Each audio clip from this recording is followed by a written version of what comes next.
So here is a video for the next set of questions. Let us solve question number 16. Find the equivalent capacitance between A and B. Assume each conducting plate is having the same dimension and neglect the thickness of the plate. Epsilon naught A by D is given to be 7 microfarad, which means the capacitance of each capacitor there is 7 microfarad, where A is the area of the plates, and that is very large when compared to the distance between the two plates, distance between the plates. Now this is a gang capacitor, and this whole arrangement can be rewritten this way. So we have point A, and then from point A we have capacitors. Let me call this capacitance C, and then there are two more capacitors. This is C and C by 2. That's C and C by 2. Another capacitor is in series. The capacitance is C. It is C by 2 because the distance between the two capacitors here is 2D. And now that's point B. The last capacitor is in parallel with the whole combination. So that's C. Here is an equivalent circuit, which is the alternative circuit for this. We have transformed this circuit into this one so that it is easier to calculate. Let us look at what are the possible, what is the total effective capacitance in this case. We have C and C by 2 in series. So you can write that as C square divided by 2 divided by 3C by 2. So C by 3 would be the answer for the capacitors in series. Now this capacitor is in parallel with that. So you can just add C, and that gives you 4C by 3.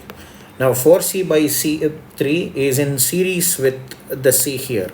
So you can calculate that as 4C by 3 into C divided by 4C by 3 plus C. Now that would be equal to 4C by 7. Now that is this whole capacitor C combination which we have just now calculated, which is 4C by 7, is in parallel with the C at the bottom. So the effective capacitance would be 4C divided by 7 plus C, which is 11C divided by 7. Because C is 7 microfarad, the final answer would be 7, and 7 would get cancelled. It would be 11 microfarad. 11 microfarad is option 2.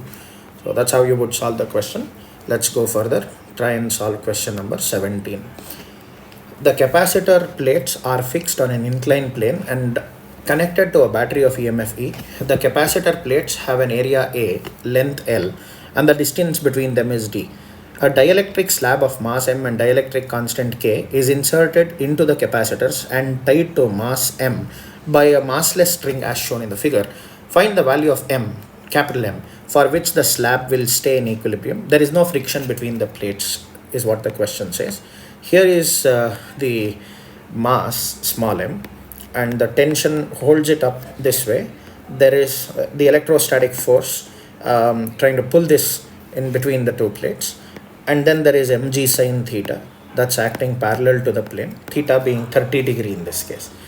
And the free body diagram for the capital M out there is tension acting in the upward direction and its weight acting in the downward direction.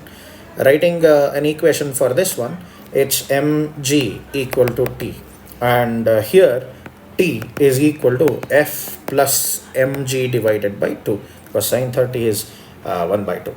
Now if you equate both the tensions, you will have capital M equal to m divided by 2 plus F divided by G, which means capital M would be equal to m divided by 2, right? So m divided by 2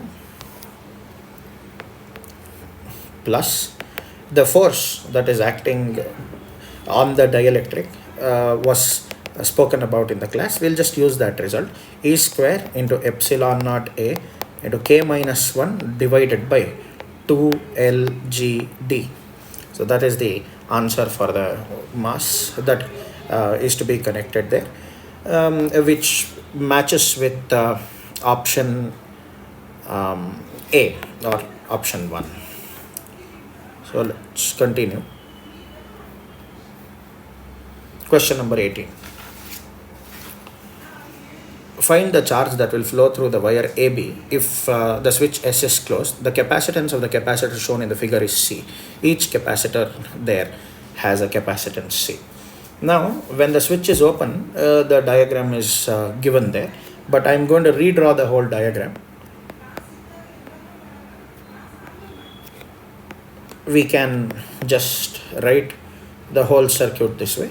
The charge sitting on that capacitor there is CV divided by 3, and then the voltage here is V, and there is another capacitor here that is in parallel with this voltage, so it would store a charge CV, and here the circuit is still open. It's going to be closed in a while. These two are capacitors. We are not worried about them because the charge exchange won't take place there. Now we have this voltage after closing the switch. I'm talking about the capacitors. This capacitor now is in parallel with the voltage there, so the charge sitting on it would be CV, and this one anyway is also CV because nothing about it has changed. And then there is this capacitor, no change occurs there. We are going to draw it as it is. Now let's find out what is the change.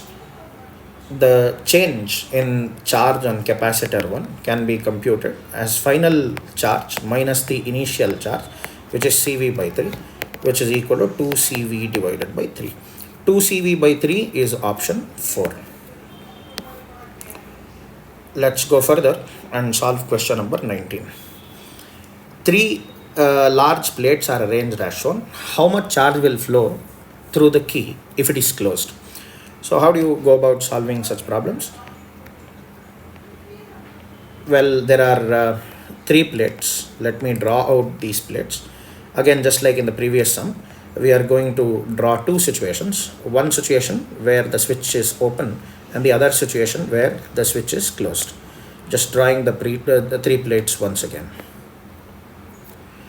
Now the total charge on here is Q 2Q, so the total charge is 3Q by 2, 3Q, and that charge will get distributed on the outermost plates, so 3Q by 2 and 3Q by 2. There is a minus Q by 2 sitting here due to conservation of charge, and a plus Q by 2 sitting here on the left side of the middle plate. There is a 3Q by 2 here, and then minus 3Q by 2 here, right? After the plates are closed, let's find out what charges would come. I'll for now write 3Q by 2 here, and that's going to be always the same even if you connect it because the net charge will remain the same. I'll write the charge on the right side of the left plate as minus Q, and then the other here would be plus Q. Maybe we will call it Q1. On this side it is Q2 and minus Q2. And here it is 3Q by 2. That does not change. Going further, we know by conservation of charge that Q1 plus Q2 would be equal to 2Q. Or you can just say that VAB, given in the question there, VAB would be equal to VAC, meaning the voltages after you connect them would simply be the same. Or because I've written it as Q1 and Q2, now I can express it as Q1 divided by C1 equal to Q2 divided by C2, right? Now, because Q1 by Q2 and is equal to C1 divided by C2, it's equal to 2 from the diagram. You can say Q1 is equal to 2Q2 and Q1 would be equal to 4Q divided by 3. And Q2 would be equal to 2Q by 3. And when that is the case, the charge K, the charge on them is going to be, the charge that is going to flow is going to be minus Q by 2 minus of minus Q1, which is equal to 5Q divided by 6. 5Q by 6 is option 1. So, that is the solution to question number 19. Let's go ahead and solve question number 20. After connection, the charges on the charge Q and 2Q are, let me read the question for you. Charges Q and 2Q are given to parallel plates A and B respectively. They are separated by a small distance. The capacitance of the given arrangement is C. Now the plates AB are connected to positive and negative terminals of the negative and terminals of the battery of potential 2Q by C. The work done by the battery is. Let us figure out what is the work done by the battery. After connecting, the charge on the capacitor is say Q dash, which is equal to CV, and V has been given to us. C into V is 2Q naught. It's 2Q naught divided by C. Q naught is given in the question, which is equal to 2Q naught. The final charge on the inner plate of A, the final charge on the inner plate of A will be 2Q naught here. So what is the change in the amount of charge that would flow? The change in the amount of charge that would flow would be 2Q minus Q naught minus half Q naught divided by 2, which is equal to 5Q naught divided by 2. Now the amount of work done by the battery would be equal to the amount of charge that has flown multiplied by the potential difference. Just 5Q naught divided by 2 multiplied by 2Q naught divided by 3 by C, which is equal to 5Q naught square divided by C. 5Q naught square divided by C is option 3. It's a typing mistake. It's not 50. It's 5Q naught square divided by C. Let's go further. Solve question number 21. A number of capacitors, each of equal capacitance C, are arranged as shown in the figure. The equivalent capacitance between A and B is. So we got to calculate the equivalent capacitance. Now if you look at it, these capacitors look like AP. Well, we have the first, all of these are anyway in parallel. So we can say that the equivalent capacitance is C plus 2C plus 3C and so on till NC, which is equal to N plus 1 divided by 2 into NC, which is option 4. Quite an easy question that was. Let's go further, solve question number 22. This is an infinite ladder question. The capacitance of an infinite circuit formed by the repetition of the same link consisting of two identical capacitors, each of capacitance C is. Now, we are going to redraw this circuit. Here there is a capacitor and then there is another capacitor given in the question. This is X and this is Y. There is a capacitor here that is connected in parallel with it. Let's call that itself as the effective capacitance. The effective capacitance here also is C dash. Or maybe you can call it C equivalent instead of C dash. Now, if you just look at it, C equivalent would be equal to 1 by C plus 1 by C plus C equivalent, because these two are in parallel, they would get added up. And then the formula for capacitors in series, 1 by C effective is equal to 1 by C1 plus 1 by C2. Now that would be equal to C plus C equivalent plus C divided by C into C plus C equivalent is all you will have. Let us cross multiply. You will have C multiplied by C plus C equivalent equal to C equivalent multiplied by 2C plus C equivalent. You would get a quadratic equation after simplifying it. C square equivalent plus C into C equivalent minus C square would be equal to 0. The capacitance cannot be negative. Equivalent capacitance after finding the roots would be root 5 minus 1 divided by 2 into C, which matches with option 2. Option 2 is root 5 minus 1 divided by 2C. So that was the solution to question number 22. Let us hop to question number 23. The linear charge density on a dielectric ring of radius r varies with theta as lambda equal to lambda naught cos theta by 2, where lambda naught is a constant. Find the potential at the center of the ring. Well, the charge on the ring is going to be calculated this way. dq is going to be lambda into r d theta, d theta being the tiny arc length. Let us substitute for lambda. It would be lambda naught cos theta divided by 2 multiplied by r d theta. Now the voltage due to this tiny bit of it is going to be 1 by 4 pi epsilon naught dq divided by r, which is lambda naught into cos theta divided by 2 into r d theta divided by 4 pi epsilon naught r. R and r would get cancelled. The integral would look like this: lambda divided by 4 pi epsilon naught into integral of 0 to 2 pi, because it's a ring that we will have to integrate all over the ring. We have cos theta divided by 2 into d theta. So the answer you will have is 0, because it's a periodic function. So 0 volt is the final answer. This is an integer type question, so numerical value type question. So you are supposed to get one single answer. It's 0 in this case. Let's go further. Question number 24 now. Two small spheres are attached to the ends of a long, light, non-conducting rod at a distance 40 mm from each other. A third middle sphere can slide along the rod without friction as shown. All the three spheres are non-conducting, have identical masses, m equal to 1 gram. A positive charge q equal to 1 coulomb is distributed evenly on the surface of each sphere. The whole system is placed on the horizontal frictionless non-conducting surface. Initially, all the three spheres are at rest, and middle sphere is located at a distance of 30 centimeter from one of the ends of the rod and a distance of 10 mm from the other end. Find the maximum speed v of the middle sphere after the system is released. Now, because there is no external force acting on the system, you can use conservation of linear momentum. Initial momentum of the system is 0, and then you can say that 2 times m into v2 minus m into v1.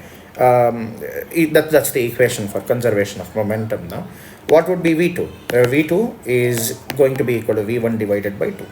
We can also use conservation of energy.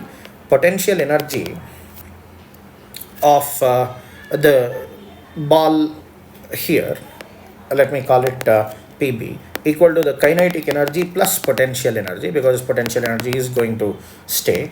So let us write down the initial potential energies of the system. It is k q square divided by 3d plus k q square divided by d, and the kinetic energy would be half. I'll just write it here. It's equal to half m v1 square plus half into 2m v2 square plus 2 times kq square divided by 2d. Simplifying this further, we are going to have k q square divided by 3d equal to half m v1 square plus half plus m v1 square divided by 4, which is 3m v1 square divided by 4. We just substituted in place of v2 in terms of v1. So we will be able to now find v1. v1 would be equal to 2q divided by 3 into root of k divided by md, which is basically 20 meter per second when you substitute. And that's the numerical answer in this case. Let us go further. Solve question number 25.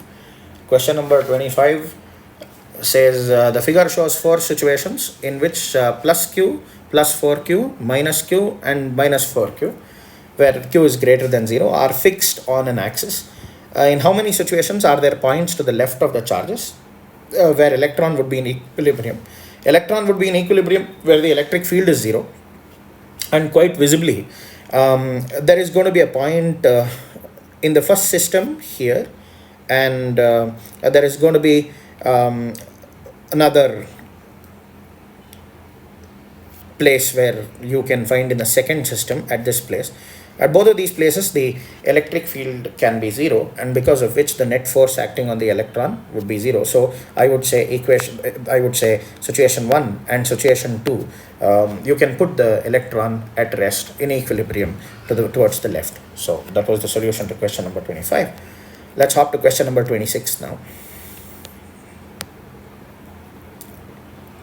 Question number 26 says, a small sphere of mass 0.5 kg carrying a positive charge q equal to 110 microcoulomb is connected with a light, flexible and inextensible string of length r equal to 60 centimeter and is whirled in a vertical circle. If the vertically upward electric field of strength E equal to 10 power 5 Newton per Coulomb exists in space, calculate the minimum velocity of the sphere that is required to reach the highest point so that it just completes the circle. It simply means that at the topmost point the tension is equal to 0. Let us write an equation for the lowest point T minus mg plus QE would be equal to mv naught square divided by L. That's the velocity with which it must be moving at the bottommost point. Since at the topmost point T is equal to 0, you can say V would become equal to V naught would become equal to 6 divided by root 5 meter per second. Now let's write the work energy theorem. Work done by the electric field is QE into 2L minus mg into 2L equal to half mv square minus half mv naught square. So we can now figure this out. V2 would become equal to 6 meter per second. Let's go further. Let's do question number 27. In figure, potential of 12 volt is given to a point A and point B is earth. What is the potential at point P in volt? Well, because it's a 3 microfarad capacitor, you can say the potential difference would be equal to Q divided by 3, and potential difference across P and B, delta V PB I would write. Here it would be AP. That would be equal to Q divided by 6. So the total charge, the question says when total voltage is 12, so Q by 3 plus Q by 6 would be equal to 12, or Q can be figured out, it's 24 microcoulomb. Now because we know that delta VAP now is 24 divided by 3, which is 8, 24 divided by 3, which is 8, and VA minus VP would be equal to 8. So let's substitute. 12 minus VP would be equal to 8. So VP would be equal to 4 volt. 4 volt is the answer. So that's question number 27. Let's continue. Solve question number 28. A parallel plate capacitor of capacity C naught is charged to a potential V naught. E1 is the energy stored in the capacitor when the battery is disconnected and the plate separation is doubled. E2 is the energy stored in the capacitor when the charging battery is kept connected and the separation between the plates is doubled. Find the ratio of E1 to E2. So in the first case, the charge, because it is disconnected, charge is going to remain the same. The energy of the capacitor is half C naught V naught square. Because the new capacitance is half the original capacitance, charge is going to remain the same. So we are going to write the equation Q square divided by 2C dash, which is C naught V naught the squared divided by C naught, which is equal to C naught V naught square divided by 4. That's the story of the first capacitor. Let's talk about the second case. E2 is half C dash V naught square, which is equal to half C naught divided by 2 into V naught square. Here in this case it would be C naught V naught square divided by 4. So the ratio of E1 to E2 would become equal to 4. That is the answer to question number 28. Let's solve question number 29. So here is question number 29. Find the potential difference between points A and B in the circuit shown. So here is a big circuit and we will have to find the potential difference between A and B. Let's try to figure this out. Let us also identify that starting from here, I'll just draw a line. Starting from here, this whole thing is one isolated system, and this also is an isolated system, so that I can totally equate the charge to be equal to 0 on these systems. Let me call this system 1 and call that system 2. I'll call the potential here Y and the potential at B X. And then we will also identify nodes. Let me call this node N1 and call the node here N2, and maybe that's another node here, it's at 0 volt, you can call that N3. Let's talk about isolated system 1. If you talk about the isolated system 1, then total charge on the system is going to be 0. I'm going to just write that equation. 5, which is the capacitor here, into potential difference is y minus 0, plus 10 volt capacitor, which is here. The potential difference there is y minus 20, plus, because I've chosen that potential to be y, plus 10 into y plus 20 minus 20. That's the other 10 microfarad capacitor.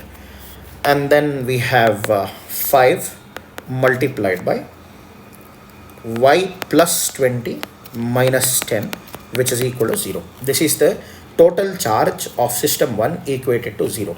So you will see that the potential y would be equal to 5 divided by 3 volt. Let's talk about potential of system potential x in the system 2. A similar thing can be done there as well. 5 into x plus 20 plus 10 plus 10 into x plus 20 minus 10, right? X plus 20 minus 10 plus 5 into x minus 10 plus 10 into x minus of minus 10 equal to 0. So I have equated the charge and the potential difference. The charge on all the plates in isolated system equal to 0. Now you can similarly figure out x. X would become equal to minus 25 divided by 3 volt. We are supposed to calculate the potential difference between A and B. So VA minus VB would be equal to 5 divided by 3 minus of minus 25 divided by 3, which is equal to 10 volt. That is the answer for question number 29. Let us go further and solve question number 30. In the given circuit diagram, E is 12 volt, C1 is 4 microfarad, C2 is 2 microfarad, C3 is 6 microfarad, C4 is 3 microfarad. Find the heat produced in the circuit in microjoule after S is shorted. Well, when the capacitor it's open, when the key S is open, no capacitor is going to charge because the net EMF is 0.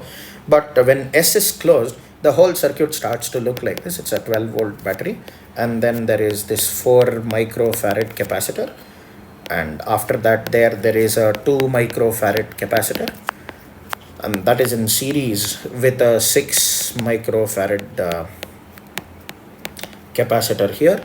Here there is a 3 microfarad capacitor. There is another battery here. Now, if you just calculate the total effective capacitance, these two are in parallel, which is 6 and this is 9. They are in parallel. You can just calculate the total energy stored. It's going to be half CV square. Now, when you do that, you will figure out that the potential energy stored would be 240 microjoule.